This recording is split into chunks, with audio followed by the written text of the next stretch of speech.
Good morning mga kakat pips. Ayun, magiging masaya na naman ang ating alagang pusa sapagkat makakain na naman siya ng kanyang favorite na Whiskas Junior Kitten at syempre masaya rin tayo sapagkat ito ay murang-mura na at healthy pa. Ayan, pe-prepare na po natin. Ayan, lalagyan natin ng, ayan, wait lang, tear muna natin. Syempre, bubuksan muna natin. Ayan, easy lang pagbukas sa kanya, ginaganyan lang. Ayan, and then lalagyan natin ng konting tubig sapagkat mahina sila uminom ng tubig. Ayan, discard natin yan. Ayan, mix lang na po natin. Ayan, dinaliri na natin. Ayan, malinis naman yung kamay natin. Ayan, para mas kuha talaga natin yung mga nasusulok-sulok ng pouch. Ayan, and then lalagyan pa natin siya ng konting tubig nga. Ayan, sasali muna natin sa bowl. Ayan,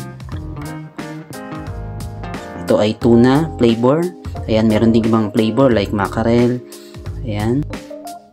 And then, kung bakit nga, dahil real fish at chicken ang mga sangkap nito. At di lang yon, syempre, meron din siyang mga siksik na 41 essential nutrients na kailangan ng ating mga alagang pusa gaya ng mga DHA, omega na alam naman natin na maganda ito sa mata at balahibo ng ating mga alagang pusa. Meron din siyang for bone, yun nga yung calcium para si strong bone ng ating pusa. And then antioxidant for immune system, and mga vitamin E.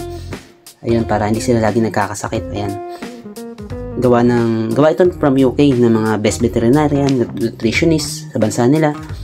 At di ba social pang UK nga. Ayan, of course, di lang pang kitten to, meron din sila mga pang adult syempre.